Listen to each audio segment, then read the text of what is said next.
everyone. Welcome to another episode of Bright Lights, our weekly excursion into the world of achievement. Uh, I'm Lacy Johnson, your host, coming to you live from our studio here in North Minneapolis. And before we get started, of course, as always, uh, go out and visit lacyjohnson.com, press the notification bell, subscribe, donate, and visit our online store. Tonight's guest is a young entrepreneur, family man. Uh, his name is Jonathan Mason. I've known him for a while, and he's been doing some great work. So I first met him because I had some work in the social media area, and we worked there, and we just stayed in touch. And in this life, when you meet good people, it's good to keep them in your network, and you hope that it's good for them to keep you in their network. So, okay, so I normally just start off the broadcast with something that happened the previous week. Of course, this week it was Dr. Martin Luther King's birthday. And by the way, uh, when a person is a reverend and they're a doctor, I normally hardly ever leave their titles off. I think they've earned it.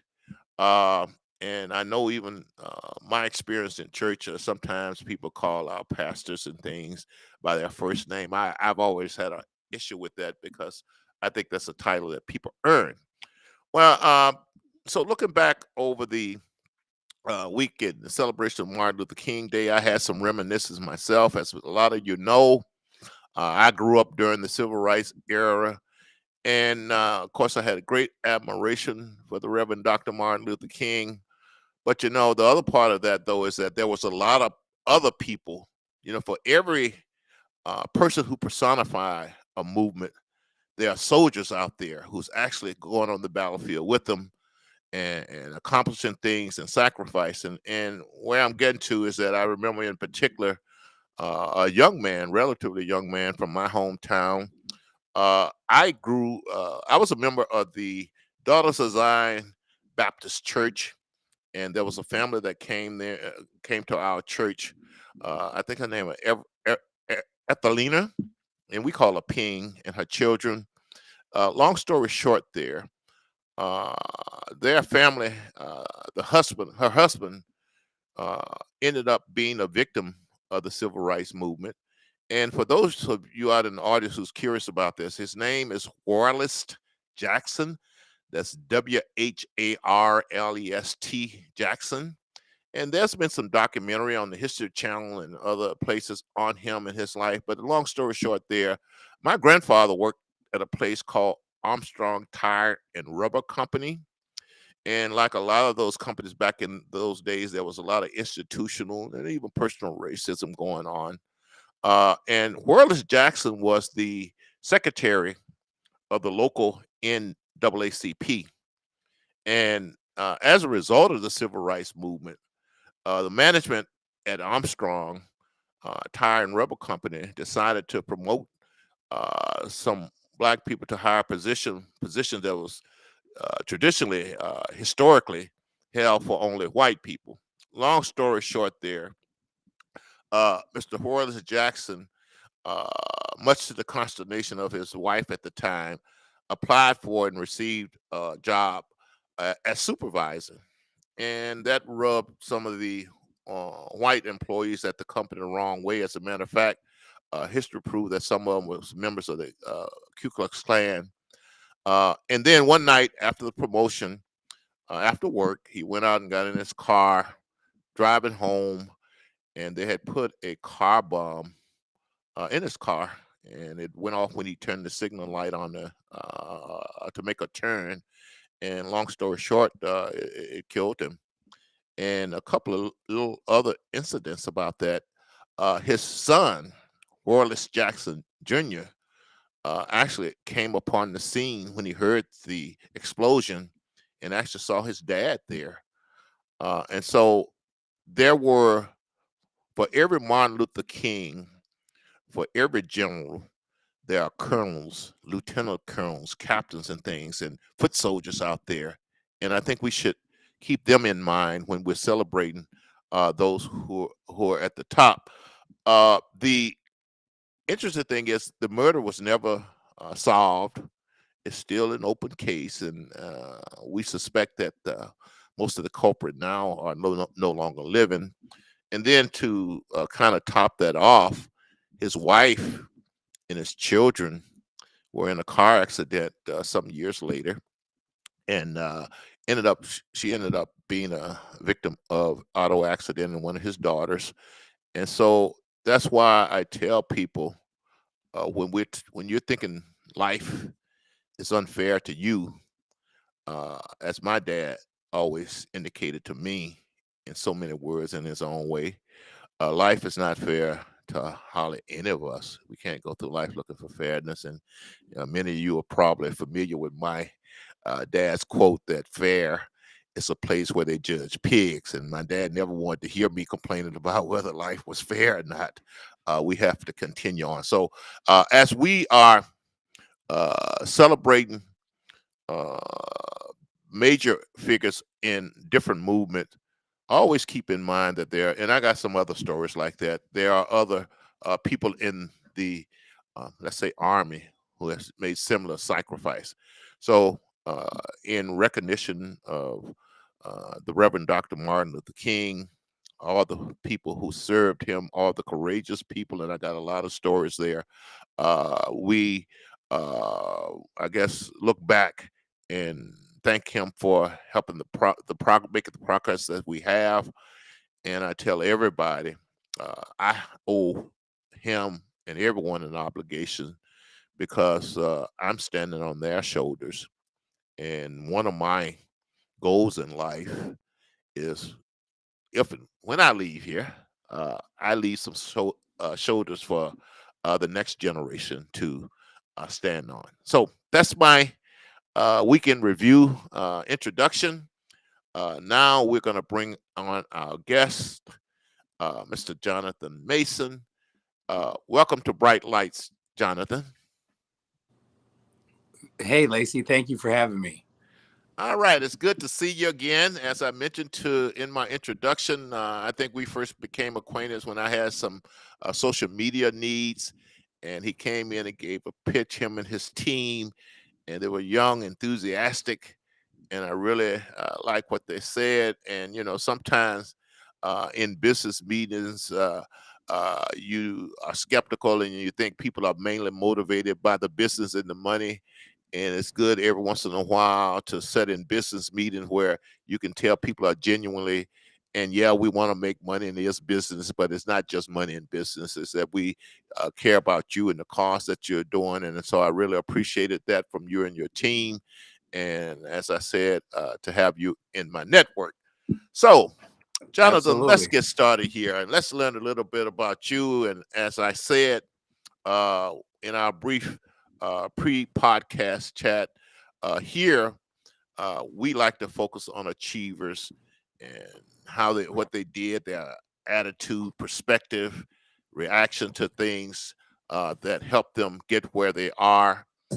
As I explained and I mentioned several times, is that one of my goals and objectives is to reach our young people who, as I see it, and I'm willing to hear something different, all day, every day, hearing a lot of negative things. And it's unlike when I was growing up where it was just all positive, focus on what we need to do to be successful in life. So with that in mind, let's get started, Yeah.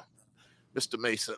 Okay, so Yeah. tell us a little bit about your background, where you're from, your family, and just growing up, as your childhood, Jonathan. Absolutely. So I am a native of Minneapolis, Minnesota. I was born right here in Robbinsdale at North Memorial Hospital. I have a brother and four other sisters. My father, he is originally from Memphis, Tennessee. He actually left Tennessee due to the Ku Klux Klan, and went up north to Chicago. Was raised, born in Chicago. Went to Vietnam, came back, came to Minnesota. and met my mother. And my mother, she is from Minnesota. She's from, Anoka area, Maple Grove, Anoka area, Hmm. born and raised. And then, they met 80, 86, had me 87. And from there I was raised in, for the most part I grew up in North Minneapolis, and then also on the suburb called Crystal. Hmm. um Went to school at Cooper High School, then went to Armstrong to play football. Eventually went to college, several different colleges, but ended up at University of Wisconsin-Stout. uh, End up majoring in criminal justice, criminology. And a lot of people, when I say that, they're like, hold on, Jonathan, hold on. You've been quite critical of law enforcement and other agencies, but it's really not per se on any individual cop, or no, I mean the whole institution as a whole.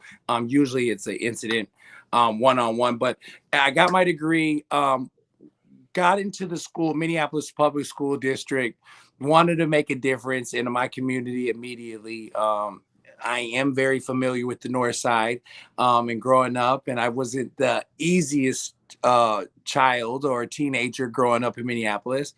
So I did have adversity. My father died when I was 12, unfortunately, of cancer, and left my mom, really to have to work and fend for herself. She wasn't eligible to get welfare or anything like that. So she had to work and put in them long hours each and every day. She was a small business owner, a hair salon and dresser. So I was out here, as a young, minority black man trying to figure it all out, looking for guidance. Ultimately found guidance within the police department because I was always getting in trouble. But eventually got married at a very young age, had children starting at 21. And that really helped propel me and get me in this this life where, I'm working and doing business and, raising a family. So that's where I kind of started up, and that's kind of the beginning part of me. Well, a couple of things. Marrying young, and I say to people, uh, what determines separate boys from men. Men have families and wives, and they take care of family and wives and those Yeah, responsibility. And you know, it's hard to absolutely. be 100% man without that, in my opinion. And that's what Oh, separates the men from the absolutely. boys. And I think it was TD Jakes that says marriage is for grown-ups. It Grown, is. It yeah, absolutely is. And yeah. and to elaborate on that just for a bit, um, being married, having children, staying up late nights, trying to figure it out, fight these temptations out here. It creates a better person. So Yep. overall, that's the route. If you want to be a solid individual, go that route. Yeah, I have to have you meet my audio engineer here. You'll meet him one day. He has a similar family man, settled down early, entrepreneur. I'm not going to call him out now because it might embarrassing him here. But you two have similar path here. So now let's talk about your father died. You said when you were 12. Yeah. Uh, and you got in trouble, sound like it, and you encountered members of the police department, and it sounded like though that they had a positive influence on you, and in a way, kind of were a substitute father, had the substitute Figure father in my role life. figure for you in your life. So why don't you explain that a little bit? Yes, absolutely. So, when I was on a straight and narrow path, basically, my father was here, Vietnam vet, grew up in Chicago, a former gangster disciple, growth and development enforcer in Chicago with Larry Hoover and them. Came up here, kept me on path, taught me really well. But when he died, unfortunately, you know, as a young black man, 12, 13 years old, I wasn't really, with my dad's type of raising, I wasn't listening to many other father figures or any other men. So my encounters would start early. I had gotten in trouble, stealing and doing, petty stuff around the neighborhood. But I did actually meet several police along the way, but one in particular actually really took a liking to me and really told me, Jonathan, you're over north and you're in Plymouth and you're in New Hope and you're in Golden Valley, and the same issues are everywhere. And it's looking like you are the middle of each of these situations. And really it dawned on me and said, you know what? I got to do better. And was I perfect after that? Absolutely not. But it did keep me out of those particular situations where I, as a type of individual like myself, would have got myself probably dead or in jail. So now with your some you've had some positive experience with the police department. I'm assuming because sometimes we oversimplify things and Right. we kind of look at the world as cartoons, as good guys and bad guys, when Right. really in all of us there's good and bad and things Right. like that. Where I'm getting to is that in the George Floyd situation, I would think that you had somewhat of a nuanced, if that's the right word, perspective on that. I mean, I'm thinking that you didn't look Yes. at it. Okay, why don't you describe Yeah, and I how can that elaborate affected? on that. And Yeah. so after this time, I, growing up as a young man, having these experiences with police, were they the best? No, not all the time. But I understood that there are differences in people regardless of your professional background. And Hmm. so, as I was working in the Minneapolis public schools, as they, were teaching kids victimhood, like you were saying earlier, I took it upon myself to challenge individuals within the Minneapolis public schools to demand more, more technology solutions and resources for our children. And this is where I actually entered my arena to fight for injustices, right? Because Hmm. I was seeing our young Black kids graduating schools, and they're saying that their proficiency rates are only 3 out of every 5 kids are proficient in reading and math. And Hmm. so this, I was going to the school board meetings and, talking to the Don Samuels and the Ed Graffs and everybody, Kim Ellison's, inside of these systems, and nothing was actually happening, nothing on them, but per se, the whole institution. And Hmm. so as I was deep in and digging in that, it brought me on to this other cause, which was this criminal justice reform that we see taking place. People are throwing around these arguments of all police are bad, some police are bad, and I said, let me try to take part of the narrative, right? And when there is a bad cop, let's call it out. But if there are good cops, let's call that out as well. And so with the George Floyd incident, and and I was on several different cases and situations prior, like the Thurman Blevins and Justine Naman and Philando Castile, Jamar Clark, where these individuals were killed. It was a sicky situation. We didn't have the cameras, or we were fighting for it with the BCA. But this George Floyd incident was a little different because we were able to see it in live time, and it brought out a lot of feelings within a lot of individuals, and we had to address a lot of these mistreatments, and I did in a way that they weren't expecting, right? and Hmm. and and so with him, I really said, you know what, let me dig in here, let me try to help out, let me try to get justice for this case. We did do it. And like you were saying earlier, um I don't look at the institution as a whole and blame everybody within the institution, because, like you said, I assume positive intentions on human beings. So, Hmm. majority of us wake up each and every day, know it's a struggle. We're dealing with gravity, we're dealing with bills, but we more than likely are trying to take that best step forward. And so I Hmm. knew that many police are doing that, but I knew that Derek Chauvin in this case couldn't have backtracked and done that. So I stood out on that, and we got the, basically the verdict that we wanted. But to go back to what you were saying, I entered this nuanced world with this mindset of saying, you know what, all police aren't bad. Let me help take the narrative within the area that I'm at, being Minneapolis, being my having my encounters and having police. His name was actually Phil Johnson. Hmm. Changed my life, right? And so Hmm. so that's what I bring when I bring my perspective to it. So Okay. Well, and if you're like me, I know people within the police department, and that's the absolutely public narrative. And when you talk to them, that's a different kind of perspective on things. And correct. actually, people would be surprised at some of the things that the people behind the scenes are saying versus what we're hearing on the news and television. So, tell us a little bit, I guess, Jonathan, about your current family. How many children did you say you So have? I have 5 children now. I just had 2 COVID babies of 2 baby boys. So I have a 13-year-old. I have a 9-year-old. I have a 6 turning 7-year-old. Then I have a 18-month, a year and a half year old, and then Mhm. I have a 6 month. Oh, okay. So you better stay motivated and working, right? Oh, I got to. I got to make sure that money's coming in at all from all angles. And that's very good. I tell everyone, and you hit on it earlier, if having a child does not change your life and your perspective, there's something wrong there.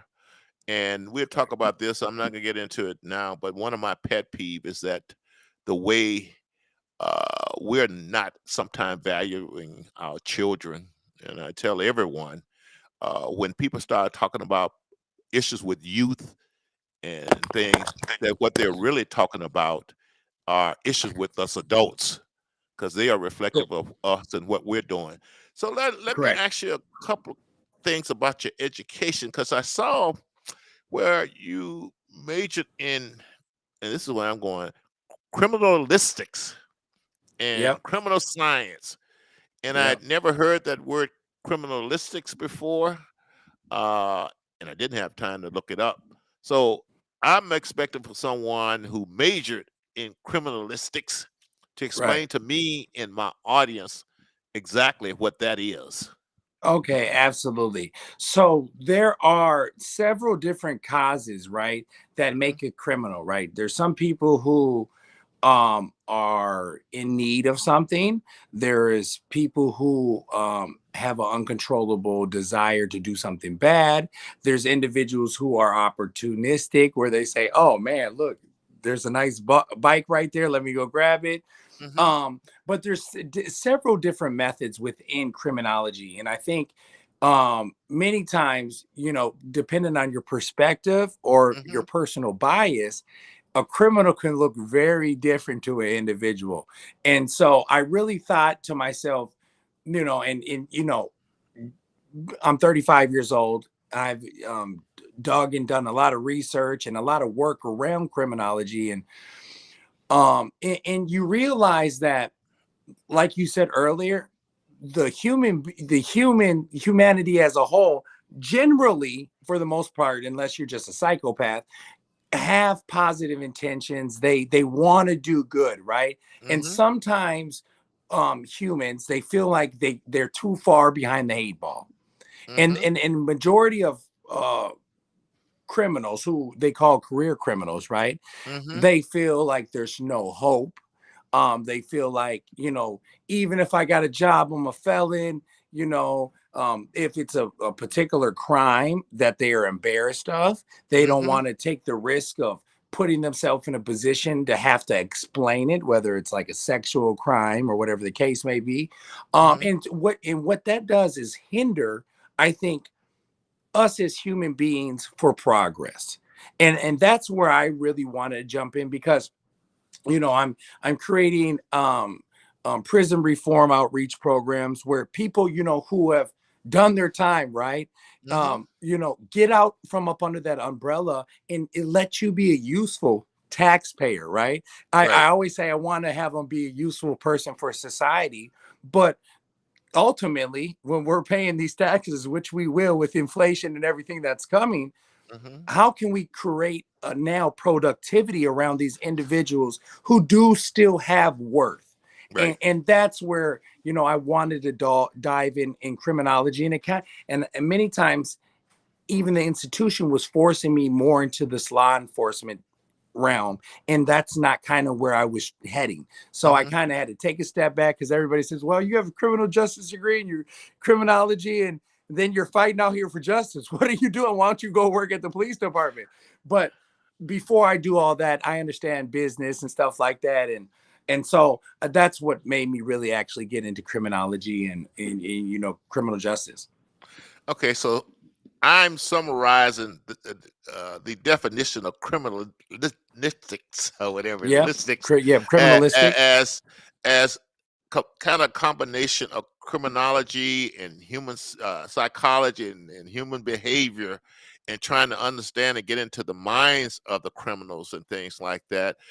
You're probably familiar, and we're not going to talk about it here, about the studies in brain science and where they're really understanding the brains and how it relates to criminal activities. In fact, if I recall correctly, the documentary I saw on that is people are not as in control of things as we think they are.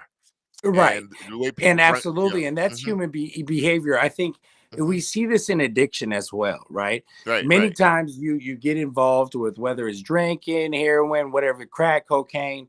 And the first time they had a blast. It was a good time. It was a hmm great experience. And then they maybe do it depending on the drug or whatever. hmm When addiction kicks in, many times these individuals don't want to be doing this behavior, but right, they're a slave to it.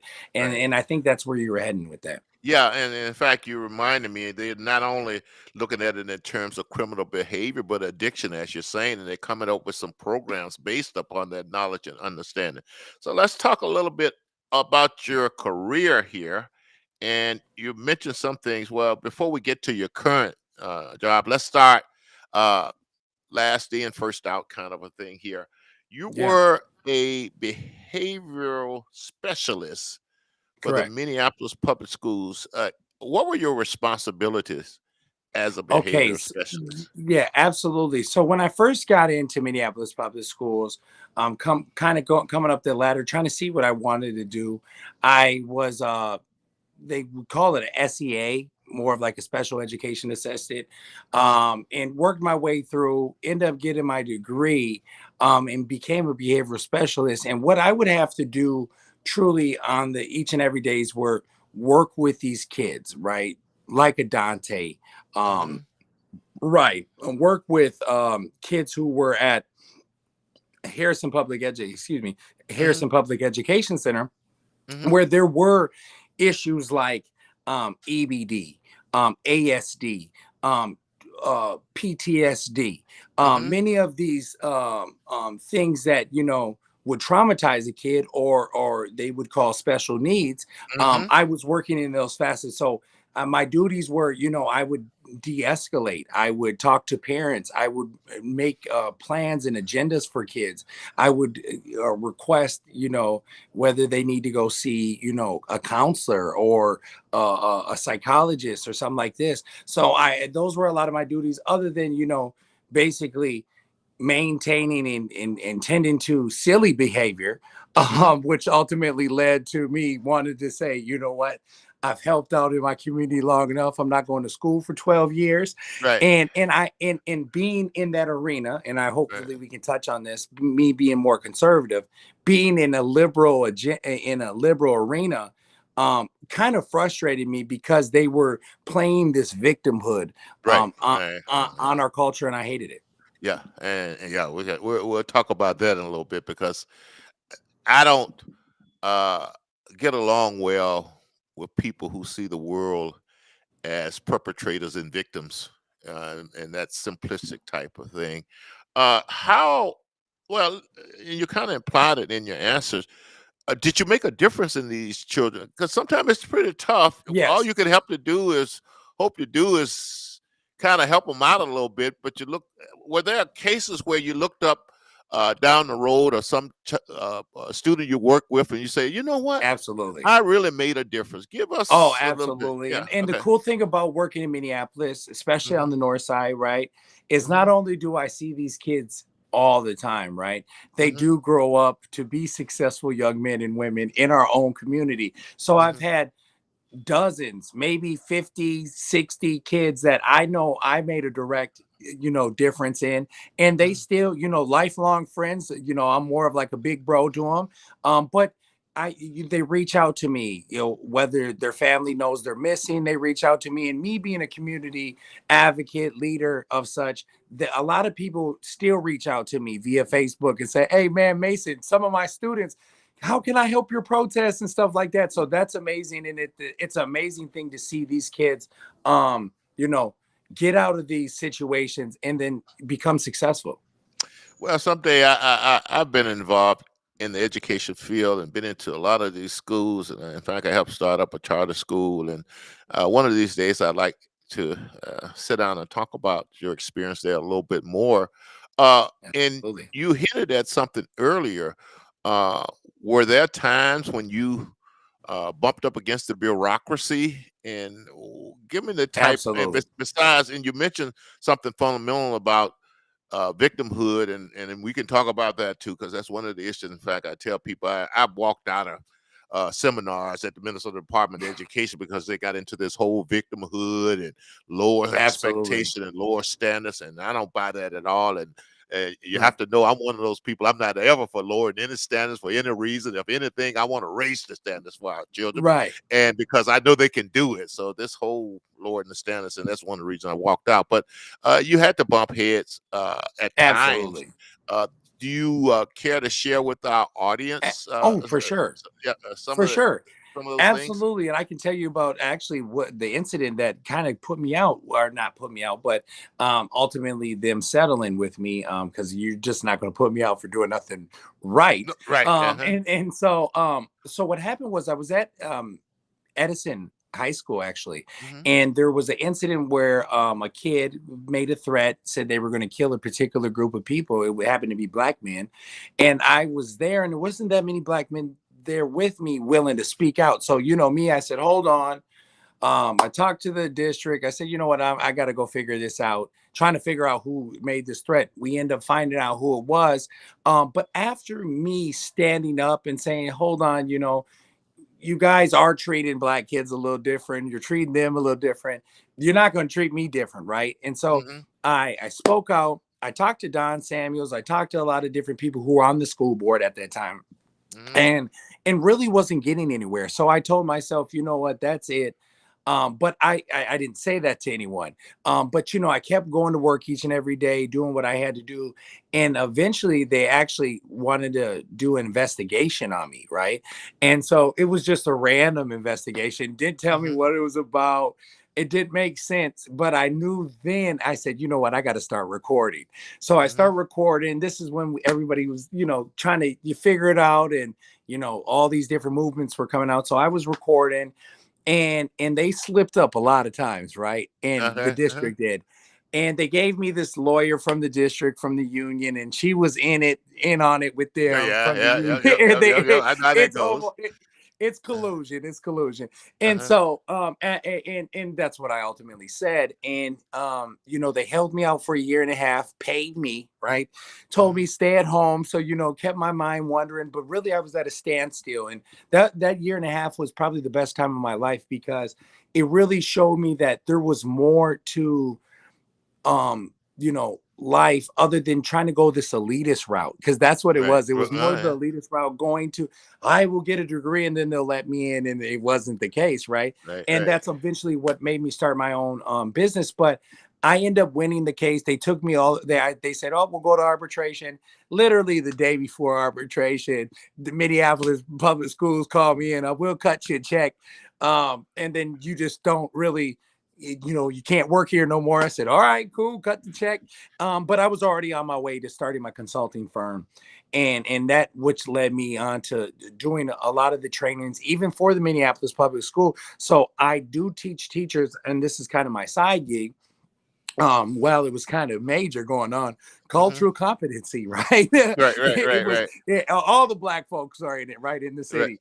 So I actually started my own consulting firm, started doing the training, but really decided, you know what, I'm not going to be selling, I'm not going to be trying to teach grown-ups how to deal with individuals. So I said, you know what, let me get into this marketing, media, technology world, and let's bring some of these solutions to our communities. And that's what I've been doing since then.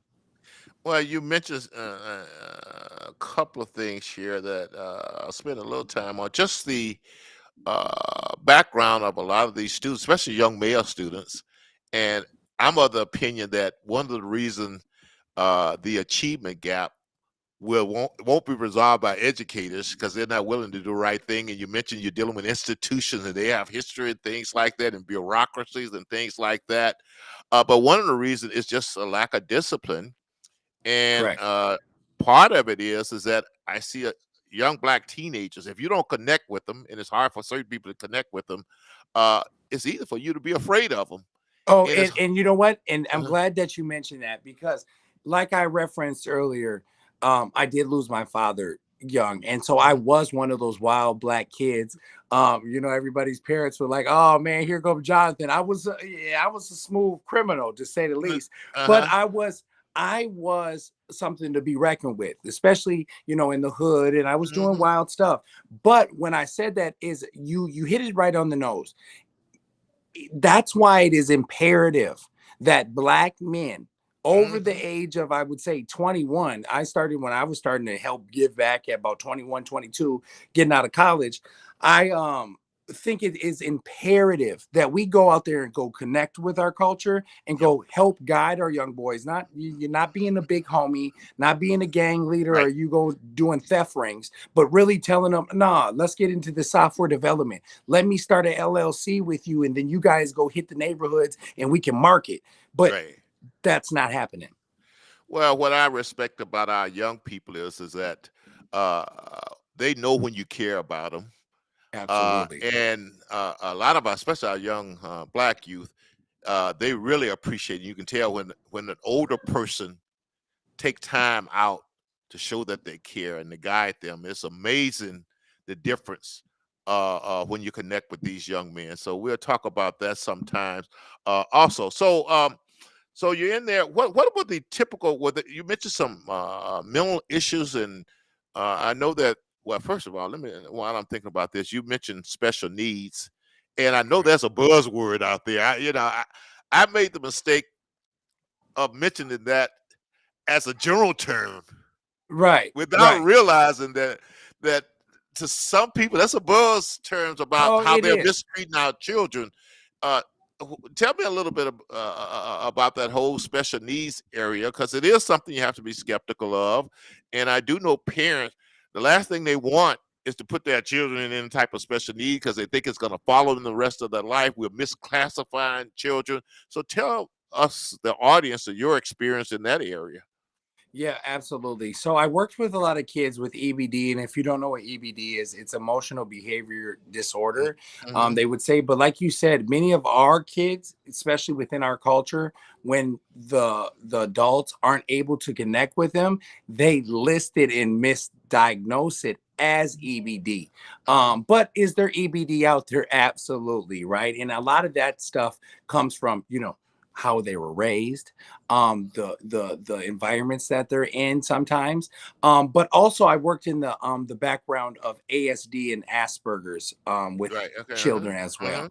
And that is probably one of the most peculiar areas that I've ever worked with because the intellect Oh with yeah. some of these kids and I know some of exactly. these people within the spectrum it's you still can't even put it on a scale because these kids are amazing, but it is some of those social cues that they are not the best at, and I think us as a society, and we're in these different generations. Like you said, you will be the shoulders that hopefully, God willing, myself and my kids will be able to stand on, and then me, myself being in that same position.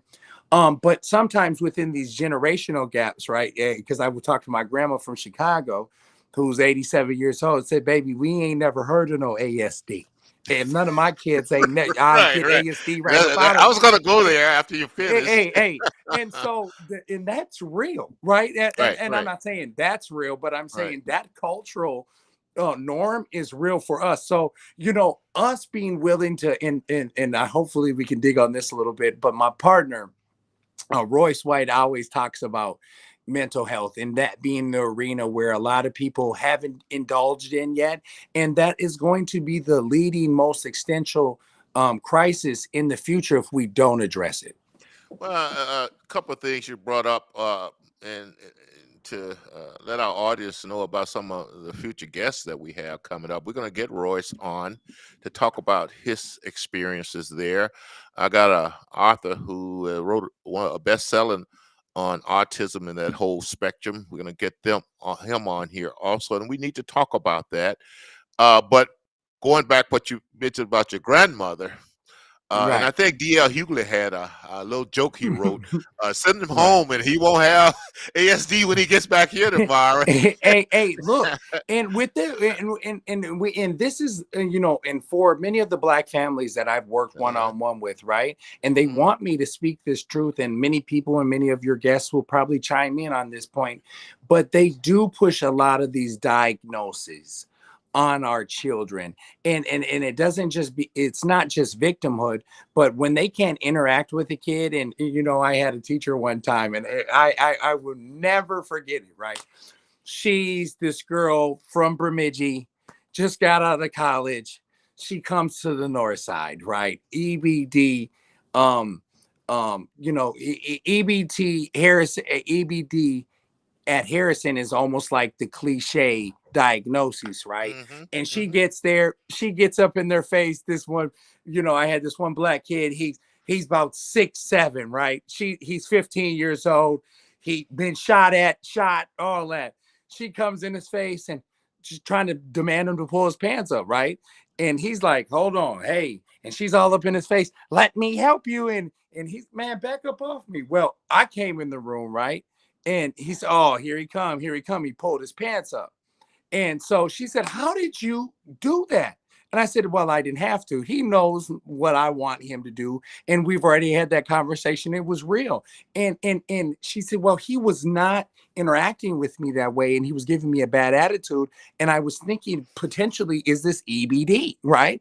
And Mhm. and and you realize and say, "Whoa, if you thought that was EBD and you're diagnosing kids and you have the connections with psychologists and you guys are just throwing these kids on pills, this is an issue."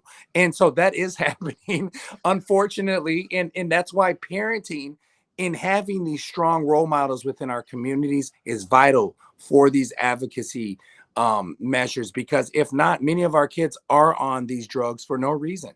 Right, and another thing you point out that is an issue is that I've sat in a lot of these meetings, and I'm like, that's not gonna work with this kid. In Right, fact, absolutely. in fact, I'm sitting there thinking, you know what? This kid is probably sitting here thinking that you're the wackest person in the world, and I understand why. And they're bringing all this stuff they learned in college, and they just don't know the children. Right, But once again, back to the whole behavior issues and things like that. And I haven't quite figured this out yet, right, but I do know that generally speaking, kids didn't act up at our schools, and we didn't have kids classified, and we all learned. But I'm beginning to look at, because a lot of times it's little detailed, subtle things. I look at some of the children that I know today, especially young boys. They're locked up in the house all day. We're setting them up for failure, and I just know that when we were growing up, I talked about this earlier. We had a chance during the daytime to get all that energy out. And by the right, time we came right. in the house in the evening, we were ready to go to bed. But now I look at, and I'm observing these children inside, they're just bored to death and they're constantly getting into things and we're constantly reacting to them. And when you put a childhood of that type of activities, when they get to be adults, that's going to be some issues. And Absolutely. I've talked about this before, and I think it's common in the cities. Even my little grandson, when we take him out to play, I was telling someone this the other day. I took him out to one of these little playgrounds, and while sitting there, it dawned on me that he didn't know any of the children he was playing with.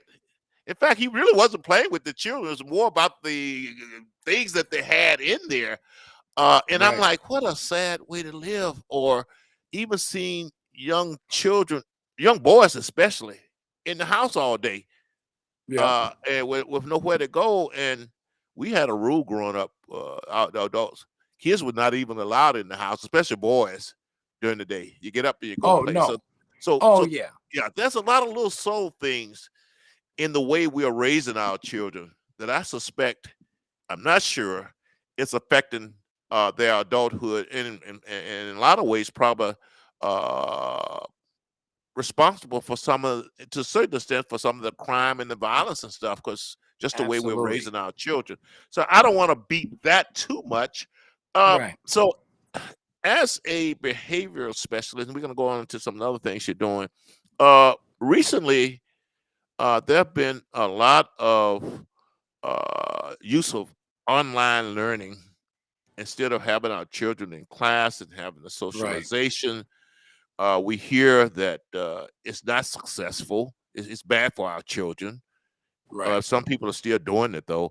But what's your perspective on this online learning and the fact that a Well, lot? Go ahead. I can get right to it. Well, being that I do have 5 children, right? Right, right. Um, there has been tons of adversity, right? I have a good Wi-Fi service, right? But when it was kids all at the house streaming at the same time, I had to up the Oh yeah, that's right. ampage.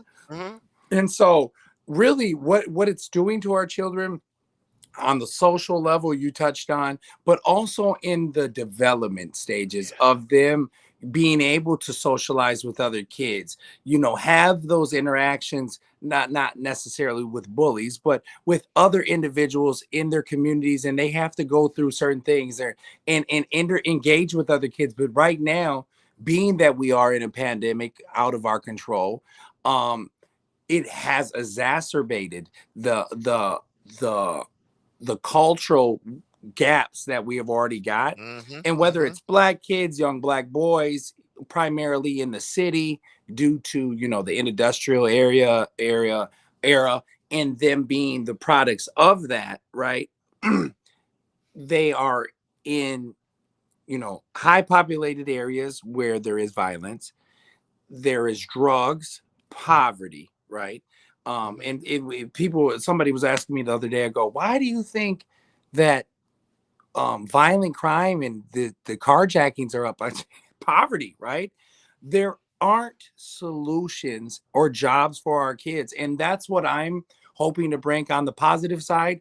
I am creating a job corps for the youth, and it's going to be very easy. You don't have to jump through 1,000 hoops.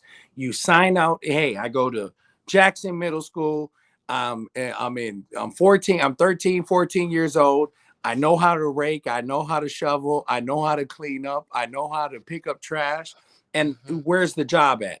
Let's start on Broadway in Lindale. We're gonna work our way down. And really having that type of mindset for our children. And this is what I'm encouraging black men all across our city to do is let's join hands and be united on this front for our children to start these simple programs. Let's clean up. We're gonna clean up trash. We're gonna start taking down the graffiti. We're going to be protectors within our neighborhood. We're going to tell on the crime. We're going to work with the police to get this stuff changed so we aren't in this feeling of emergency all day. Well, you mentioned, and we're going to talk about your technology and stuff later, but you just mentioned something that never crossed my mind. If you have 5 students in your house and they're all doing online learning, you need to up your bandwidth on your Wi-Fi. I never thought about that. Automatically. And if Wow. you have Okay. your laptop going, if you're Right, on a right, Zoom call meeting, right, then you got right. the TV running in the background, all the iPads on. Oh man, it could go quick. Uh, I'm old school, and I'm not that big a fan of a lot of the online technology and zooming, and they have to carry me kicking and screaming to zooms and things Well, you're like doing that. just fine with the show. And I think one of the reasons that we don't really appreciate what the detriment online learning is doing is because we as adults don't appreciate the detriment online social media and stuff is doing to us in our society, and we just got into, Bingo. yeah, we got used to bad things, and I always think about social media kind of like gunpowder.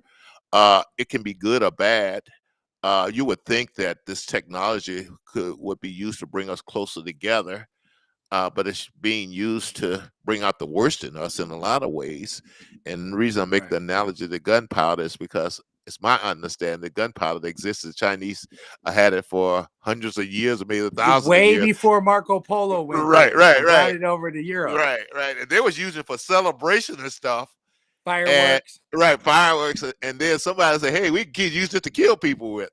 And Go put it with the steel and metal that the right, right, Europeans right, had, and right. boom, that was it. And that's the way I look at social media sometimes. Something that we could use to celebrate, bring us together. We're using it and we turn it into bullets and things like that. But anyway, that's Yeah. enough of that analogy. Yeah. No, uh, that's okay. so you were also, I understand, a cultural competency facilitator. What a title Yes. that is, Jonathan. So tell us Yeah. what you did for Yeah. the Department So of Human Services, right? yeah. So yep. For actually, yes. So basically I had to go through a training through the state of Minnesota, Mhm. which was cool. And so Dr. Price, she has been a warrior on the front lines with a lot of the curriculum and stuff that she's been teaching. Really got into the small business realm. So that and I want to touch on this. So Mhm. being that I was taking the cultural competency trainings and stuff to be a facilitator, right? There was one other black man in the build room with me, right? Mhm. Maybe 3, 4 black women, and the rest were white women, right? Mhm. And it really dawned on me, right? And I said, this almost is a subject that it should be almost required to be taught by black people, but we have now many individuals who seemingly want to help, I guess, but really now we've got into the realm of now cultural competency. Many people don't even want to talk about it because it's almost intertwined with critical race theory at this point. And Mhm. so, we had to take a step back and say, hold on, what's going on with the curriculum? Because we already know the curriculum's a little off and it is pushing an agenda. But now this is, I think, for a bigger conversation for us to all have. And being a cultural competency facilitator, I would say I haven't did any meetings since COVID, right? Right, right, right. And I probably won't be doing any meetings because I'm just in this other realm, right? But it really dawned on me that they are having these type of maybe it's critical race theory, maybe it's cultural competency, but we have the wrong individuals teaching it, and so it made me kind of hesitate on that path. And right now, I guess I still have that title, but that's what I was Right. doing for it. So help me understand, what is the goal of a cultural competency facilitator? What are we trying to achieve? And at the end of the day, explain it in terms of making a difference in the proficiency in reading and math and things eventually, Right, because that's the right. bottom line. So what's the goal? Yeah, so Yeah. I think in many times I think I referenced the girl coming from Bemidji, Hmm. never seen a black kid in her life. She came down the first time. She seen a couple on the football team. She came down to North Okay. Minneapolis, and everybody was black, right? And I Hmm. think cultural competency for those type of teachers, where you're saying you're entering a different culture, a different environment, and it's time for you to be cognizant of that and to understand that there are social norms that are a lot different. You don't Hmm. just walk up but I had Dr. Shaki, and this is why I want to circle back on it, because Hmm. it is actually silly. It's not teaching our kids arithmetic or reading and English and all the other things, but it's actually, having many points of views on what you think cultural competency. And I want to touch on one moment I had with Dr. Shaki. And I don't know if you guys know Dr. Shaki. He comes in from California, and he gets Minneapolis public schools up for about 150, 200K every year. And then Right, he go right, fly right. back out there. But, he told him, man, don't come up in our kids' face smiling. Our kids don't like to smile in the early morning. And I just, and to me, it rubbed me the wrong way as a black man, because like, hey, look, every single morning, I'm blessed to be alive. I'm smiling every morning. So just because one kid don't want you smiling or you didn't like somebody smiling, that ain't cultural competency. So I really was like, you know what? And nothing against Dr. Shockey. I know Minneapolis Public Schools still Mhm. got him on contract coming in. But with that being said, is many people are voicing the same thing I'm saying. It's really your perspective on it. And with that being said, is if we're having a whole bunch of liberal Mhm. white women teaching cultural competency to other black folks, what does that actually look like? And are we just in this realm of political correctness and we're trying to figure out this major issue that we still for some reason haven't resolved? And I think it's going to take us Right. within our own community to make that change. Well, it's interesting, and I see the clock is moving here. But the charter school that I started up, we had a lot of black male involvement. We worked with, well, the goal was to work with deacons and men out in the community to work with our young men. Where I'm getting at, leadership set an Right. example Mhm. of the culture that we lived in. And what the other thing I'm going to add to that, uh, most of our teachers were young white females, newly graduated. But guess what? We didn't have Huh. those type of issues because we Right. set an environment where Set the they tone. knew, yeah, the leadership at that, and so they knew that And coming in. see, and that was nice that that is able to be facilitated in Right. a charter school, because you're not going to be able to I do know, that I in the know, I know, Minneapolis. I know. Yeah, I know. I know. So let's talk about your business Yeah. background, because I'm sorry, we're just getting to this because in a lot of No, no ways, worries. uh, what I encourage people to do is take advantage of the system, start businesses, create wealth, and those type of things, because I think ultimately that's a big part of the solution, along with quality education, along with rebuilding our families. And I'm just a big believer in the importance of having a faith-based life and a purposeful life. And I think with those four things that we will get to the root of a lot of these issues. Without them, they're going to continue. That's just, I hope I'm wrong. I think we're throwing a lot of money and band-aids at some of these things that would never Yeah. fix. But let's talk about your business. Okay. I know you've got a company called Mason Tree Consulting. What, and you're the CEO and founder of that. Yeah. What does Mason Tree Consulting do, Mr. Mason? Yeah, absolutely. So, and let me take a step back and how it Okay. all started. Okay. Um, when I was in Minneapolis Public Schools, I told you I was on that long break. I really thought about, what do I like to do? What was my passion? And I always had a passion for building, right, in carpentry. Hmm. And so I began masonry furniture originally, and Oh, yeah, so I made really unique coffee table, sofa table, end tables, rustic, pottery barn like. And I start putting them online, and I was selling them 300 a pop, 400 a pop.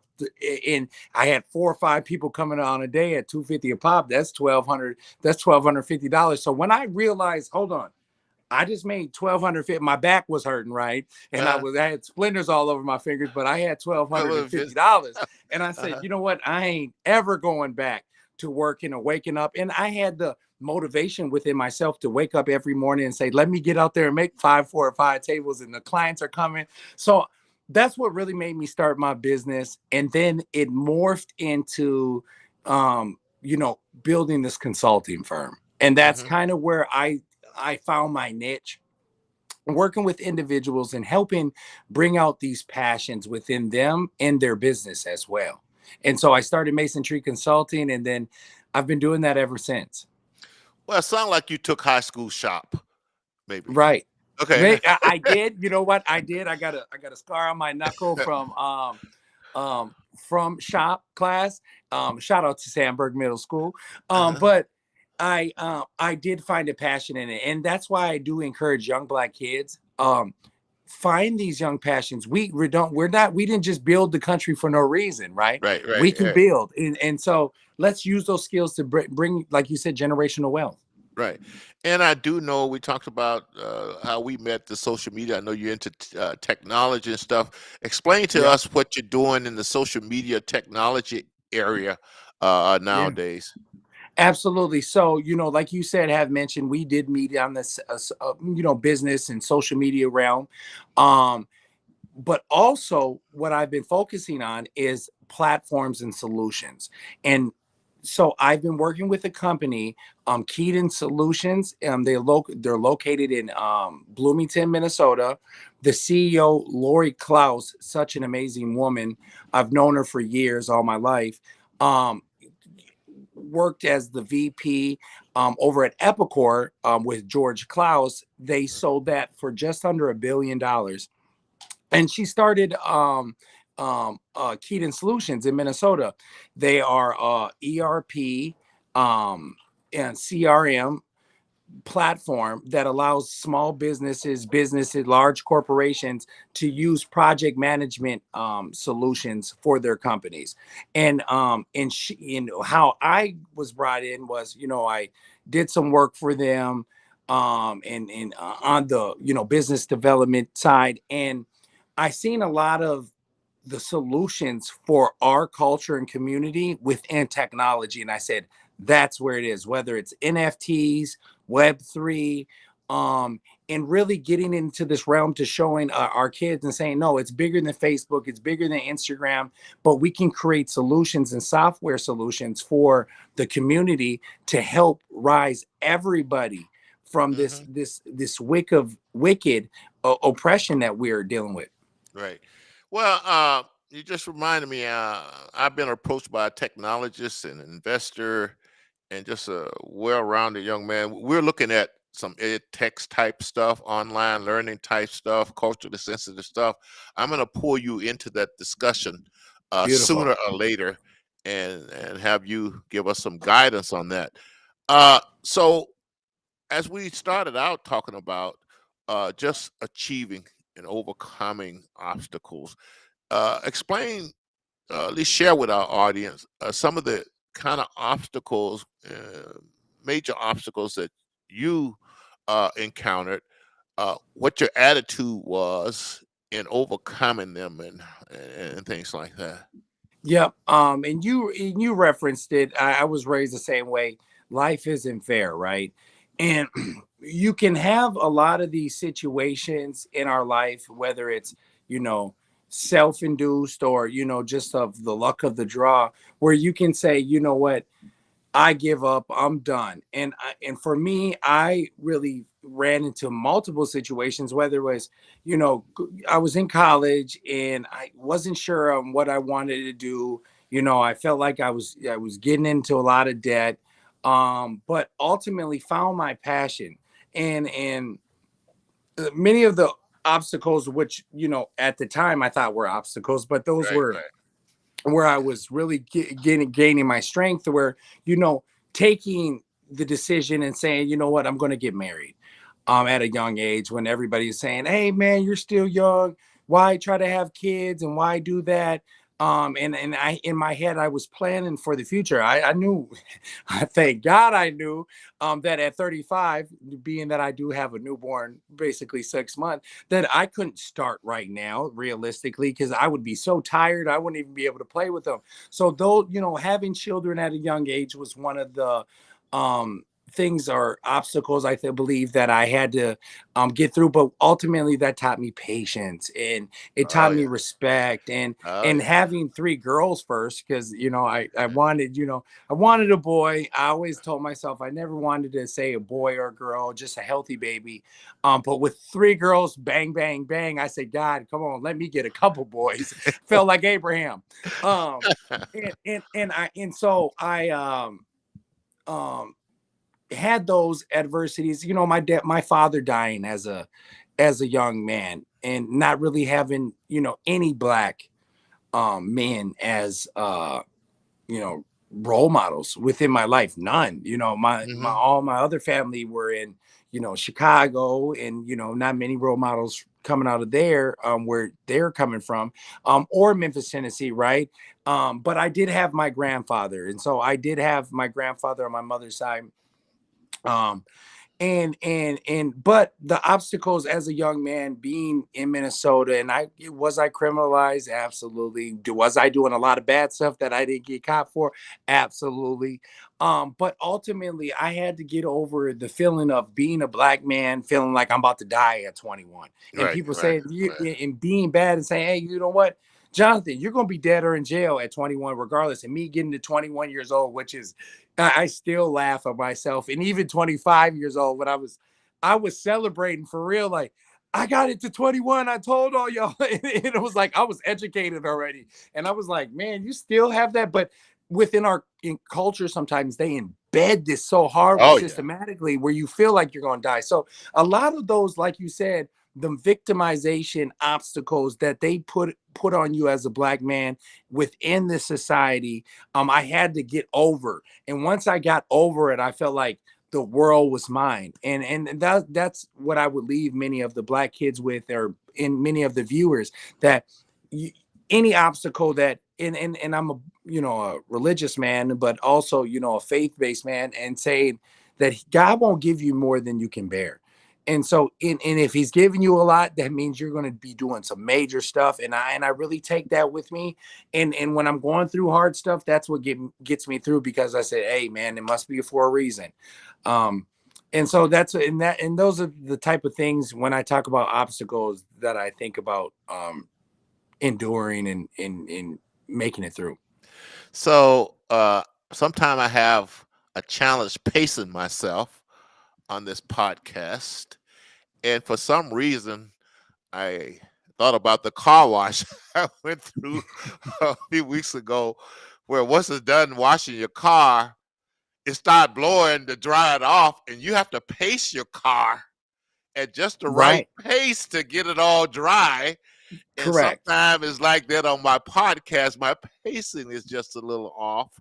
And I'm saying that to say this: I got a lot of more things that I would like for us to take up, and we will. And I normally try to bring all my guests back, but I felt like I didn't leave myself enough time at the end, and the back of my car didn't get dried, kind of Oh, a it's thing, okay. because it have a That time means on it. there's a part two coming. Yeah, but part two, I have to go back around. But I really, really appreciate you taking time with me on the podcast today.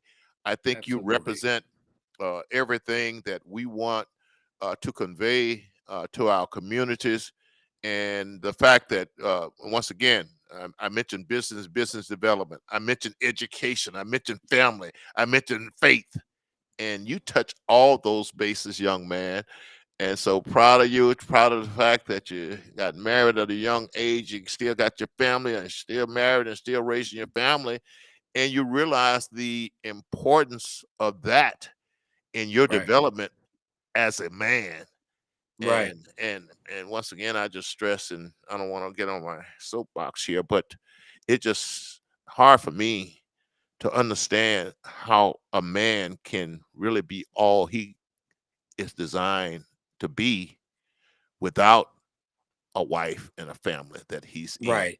And And I think, he told us in the beginning, hey, find you a wife. And this is what I got in procreate, right? right, right. And I see so many people, taking that more, and I would say more selfish route, and saying, I'm just gonna have a dog and not have any kids, and I'm gonna find a girl and I'm gonna be with a whole bunch of them until you're 35, and you saying, hey, look, ain't no girls. I better should have kept her. And man, I wish I would have had my kids. Yep, yep. So, And as a athlete and a bad boy growing up, teenagers and stuff, uh, we can look back on see how positively that shaped us. And you mentioned the absolutely. patience, and you mentioned the thoughtfulness and understanding.